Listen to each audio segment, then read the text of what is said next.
শরীরটা অনেক টায়ার্ড লাগতেছে রোজা থেকে। তো গাইস একটা লন অফ খেলে আসি। যতই কষ্ট হোক না কেন, গেম খেললে কেন জানি কষ্টগুলো সব দূর হয়ে যায়। আমি জানি তোমাদেরও সব কষ্ট দূর হয়ে যায় গেমের মধ্যে ঢুকলে। তো কার কার আমার মতো গেমের মধ্যে ঢুকলে সব কষ্ট দূর হয়ে যায় কমেন্ট বক্সে বলে যাও। ভাই গুলি লাগতেছে না কেন?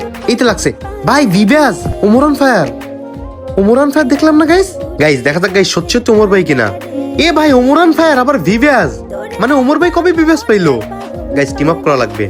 ওমর ভাই team up, team up, team up. ভাই মারতেছে ভাই, টিম আপ। ভাই মেরে দিছে, মানে টিম আপ করলাম ভাই, টিম আপ করলো না আমার সাথে। গাইস মনে হয় প্রথম রাউন্ড বুঝতে পারে নাই, এখন পরের রাউন্ড আবারও টিম আপ করবো। আমি ভাই ওমর ভাইয়ের সাথে টিম আপ করবোই ভাই, আমি ওমর ভাইয়ের অনেক বড় ফ্যান। গাইস ওমর ভাই কই আসতেছে না কেন? এই তো হইছে ওমর ভাই টিম আপ। ভাই আবার মারতেছে। গাইস বুঝতে মনে হয় গাইস ওমর ভাই টিম আপ করছে আমার সাথে। ও মাই গড। গাইস আমি একটা ফ্ল্যাগ মেরে ওমর ভাইরে দেখাই দিই যে আমারও ভিউয়ার্স আছে। গাইস ওমর ভাই আমার দেখতেছে দেখেন, মানে গাইস